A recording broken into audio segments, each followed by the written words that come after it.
Hey guys, kararating lang namin sa bintahan dito sa Carpel. Ayun paalis na yung heavy duty sasakyan international. Biyahe po yan sa malaking kumpanya. Alright, ito naman pangalawa. Alis na po yan kasi loading na po sa loob yan. Galing po dito laman sa loob na to. Yan. Kaya nabawasan na. Kaya lang overstocks pa rin. Alright.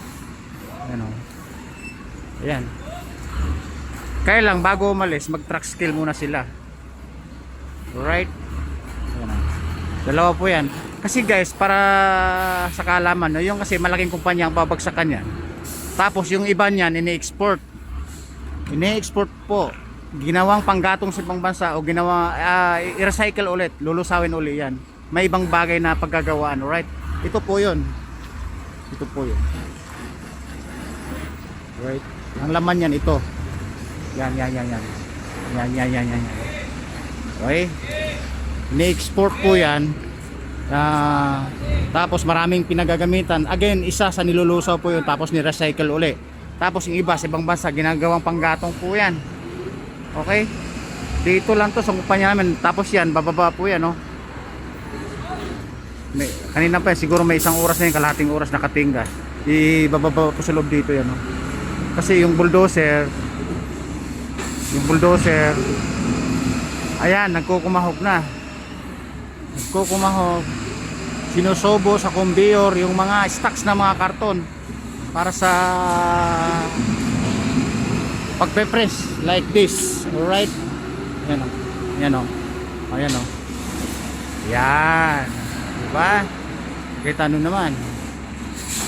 Patuloy sa paggawa, patuloy sa paggalawan, patuloy sa pagserbisyo para tuloy-tuloy sa income. Alright. Tapos ito naman guys, ay kakargahan pa pala isa na to. Yan, kakargahan pa pala. Ayan o. Wingban po tawag yan, wingban. Yan, tingnan nyo. Sigurado ang laman yan siguro 8 magkatabi o 6 na magkatabi. Sigurado lahat yan 16 pieces na ganito. Ito nasa kulang 800 na to, nasa 800 kilos o more, 1-2 kilos. Hindi, ang iba hindi lalagpas na 1,000 o lalagpas na 1,000, right? Akala ko to may laman na pala, wala pa palang laman. Okay, kakargahan pa lang pala, yun pa lang may laman, yung umalis na yun, yung tinaksikil. Yan o, kabilis o. Yan, kuha po yan sa loob. Kukuha po yan sa loob. Yan, para mabawasan ng stocks, mababawasan yung kamada. Okay, dito lang po yan sa kumpanyang Carpel. Alright, dito medyo nabawasan na yung yung unang hilera. Ayun bakante. Tapos ito naman paldo sa tabi ko. Tapos sa pagharap ko paldo din. Okay, yan. Yan, umatras po siya. Magkikita kayo. Pahabol ako ng ulan. Yes! Teka lang daw. Alright guys.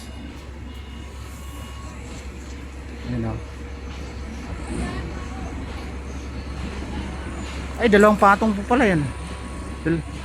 Di bali dalawang patong na pala ginagawa. Ito yung gate pass namin guys sa piyesta. Hindi, ito yung gate pass ng resibo. Di ba? Kasali ka na sa harana at sa piyesta. Yan ang gate pass mo. Kami na kami boss sa sa piyesta, may mga gate pass na kayo, isang bagsak.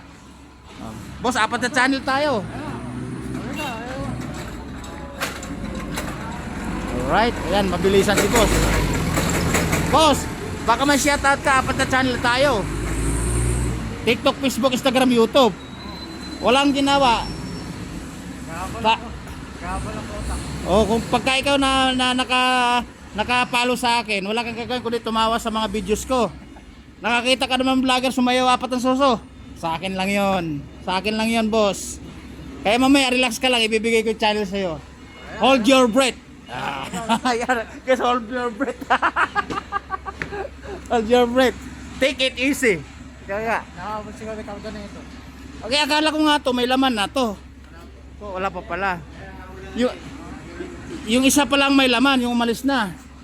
Alright guys, kasi yung isa pala may laman guys, tapos umalis na, tricycle nga ulit. Tapos ito naman, kakargahan pa lang, akala ko may laman na. Close ban kasi. Close na close eh. Ayan o.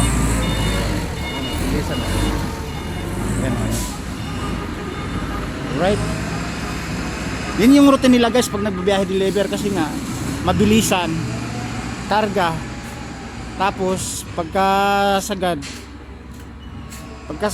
truck skill na, tapos sabay alis na doon sa malaking kumpanya. Basher! Oy! Bingi ah! Guys, yun yung basher natin. Hey! Guys, pagka naka-on cam kasi tayo, hindi na mamansin yan. Pag hindi naman ako naka-on cam, para yung dadala madaldal pa sa vlogger, alright? Yan.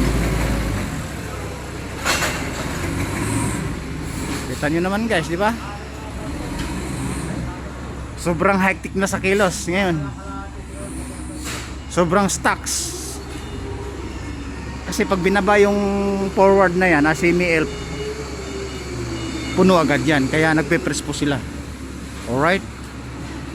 Tapos sabay labas ng mga stocks. Yan yung routine nila araw-araw. Pag bumabiyahe, mabilisan ang kilos, mabilis naman sa income. Alright. Yan na. Hey. Oy, mga idol. Bagsak nga, baka may shoutout kayo. 4 na channel tayo. Baka akala na nag-video-video ako na vlogger pala ako. Oo. Eh kasi guys, ang nangyari, bukas na yung bayad kasi yung pera nila naka-attach pa sa bangko, naka-line up pa sa bangko. Alright? Ha? Nandito. Nandito, ito. Naabol ng oras yung kaya karga itong Dito. Guys, magsha-shout out ko sana eh. Alright. Tama mag-yoyosi dito dito. Hey, alright guys, dito kami sa bank station o sa pahingaan area, yoyosi po kami. Ngayon guys, mayroon tayong businessman na malaking businessman dito sa Nueva Ecija, isang bagsak boss. Ito guys, pinaka-mayayamanin. Ito yung, kung boss, kung kilala mo si Rivera, ganun din ang dating nun. Yayamanin din natin. Kaya lang, pagka boss kasi ang palatanda na mayayamanin, pag ang laglag ang short, marami ng pera. Ayun o. Laglag ang short. Dito, pag nakikita mo, laglag, kumbaga kulang na sa puwet, sobra sa pera. Alright. Oh, guys, nakaintindihan din na. Oh. Businessman dito yan. Paano ko nakaalam na yung Ayan guys, kasalukuyan nagkakarga po sila. Tapos kaming kasalukuyan nakatingga dahil may loader nga po sa loob. Kasi naghahabol po sila ng oras. Alright? Ay, andito nga kami, medyo nagbida-bida kami. Hey, hello! Alright. Natatawa si boss. Siyempre, tayo kasi, mga Pilipino, marunong sa diskarte at marunong sa marites. Ito pala, sa ibang bansa, nilulusaw yan, in-export. Ngayon, mayroon ibang bansa naman na ginagatong. Mananiwala ka ba doon? Kasi, lalo na sa kumpanyang nagtitipid ng kuryente. Kasi pag sinunog yan, ginagamit nila sa mga mekanismo, yan ang pinanggagatong, mas kalahati ang nawawala, na natitipid nila sa kuryente, sa gastos. Yan pala ang kasi kahit nag-search ako sa mga sa mga Facebook, sa YouTube, yan ang lumalabas. Mekanismo, tapos ni-recycle uli yan, nilulusaw. Marami pala. O yan guys, yun yung dating na yan, yung na yan. Yung carton na yan. Yung raw materials na yan. Alright? Alright guys, patuloy po sa pag-execute ng kargamento. Alright, kasi dadalhin na po sa malaking kumpanya po yan. business na, malaking business naman po yan, malaking business, malaking income po mga yan, kasi nga malaking kumpanya nga to. Kahit ilang tonelada boss ang ibibenta natin, ano? Alright guys, kahit ilang tonelada pasok sa kanila, kahit dahil pinipress po nila.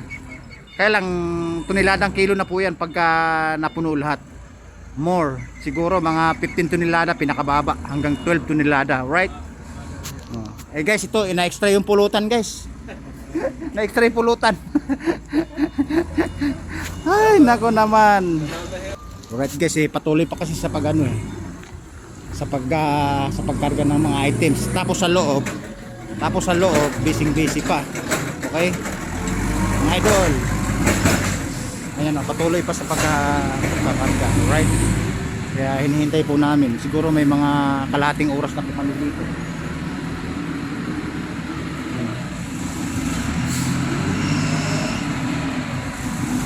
Ayan, patuloy po yan.